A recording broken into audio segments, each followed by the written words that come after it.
So is there a need to transfer your personal data outside the country? Well, yes, it is. Individuals do it on their own choice, but when it is a fiduciary who has to transfer the data of local citizens to outside the country and vice versa, there are norms to be followed. Let's talk about the cross-border data transfers.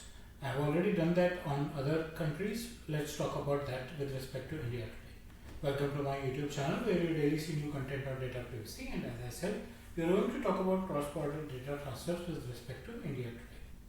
So what is cross-border data transfer? It is simple. You are moving personal data of your citizens outside your country.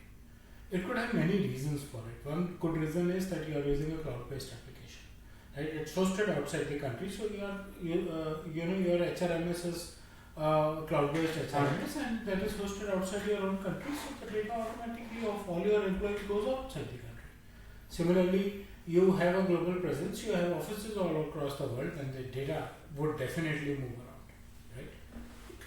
It is difficult in that case to keep data localized in your own respective countries until you treat all your country offices as independent companies rather than treating them as a single company.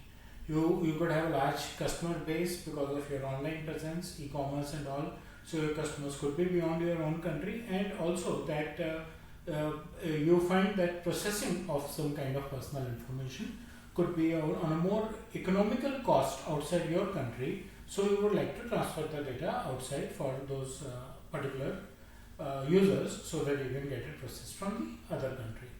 The challenge is that there are different judicial conflicts in different countries. Everyone follows their own standards, right? You cannot standardize or you cannot say that GDPR should work like CCP and CCPA should work like Indian DPDP Act, and Indian DPDP Act should work like the Singapore Act. So all countries have their own acts and their own compliances, and you have to work accordingly. If it is within your office data, your organization data, you may still, because you have to comply with all the regulations, but if it is not within your own organization, then there are a lot of standards. There are exposures to vulnerabilities. The networks may not be secure, especially if you are trying to save your cost and outsourcing your processing to slightly lower countries, then there could be a network issue. The network issue could itself be a breach point, apart from the fact that the transmission and processing of the data may not be as fast as you would otherwise expect, and there could be different legal frameworks all across the world in all different geographies. Globally, how people are handling it, they are trying to keep their local data within their country. Now this is easy to say, but yes, there are situations, as I said, processing your country's data outside for securing cost. You are having multiple offices. So what GDPR has done is that it has made two important things as a part of cross-border data transfer. One is standard contractual clauses. So you have to abide with the standards of GDPR and abide with the contractual clauses that are part of a GDPR policy, that this is how it is going to work.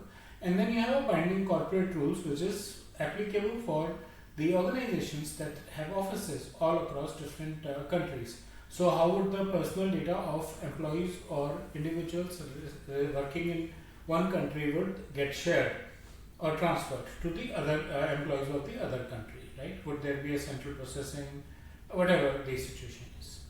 And then data security. So you need to encrypt and anonymize data when it is moving out of your country to outside country. Now these are certain things that are followed globally right now. What has been a part of the Indian DPDP Act? We are awaiting rules, but what is already done is that yes, our fiduciaries are also allowed to move the data outside India.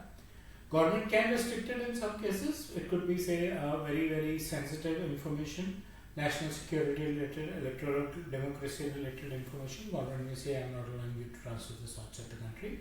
It could be restricted because it is going out to some blacklisted countries. While you thought you would save cost, but the government says that those countries are blacklisted. We don't want to send it to those countries. And of course, as I mentioned, we are waiting for some more rules. So as more rules come in, then we'll have more detailed information about the cross-border data transfer law. But as of now, if your data is not very sensitive, related to national security, electoral democracy, you are allowed to move them out to countries which have not yet been blacklisted by the government. Once the rules come in, we are hoping that we should be working in lines similar with the GDPR, So we should have better details and intelligence about it. So that's about cross-border data transfers and its applicability currently under the Indian DPDP Act 2023. I hope you like the content of the video. Please press the bell and the like icon. Subscribe to my YouTube channel and share your feedback in the comment section. Thank you.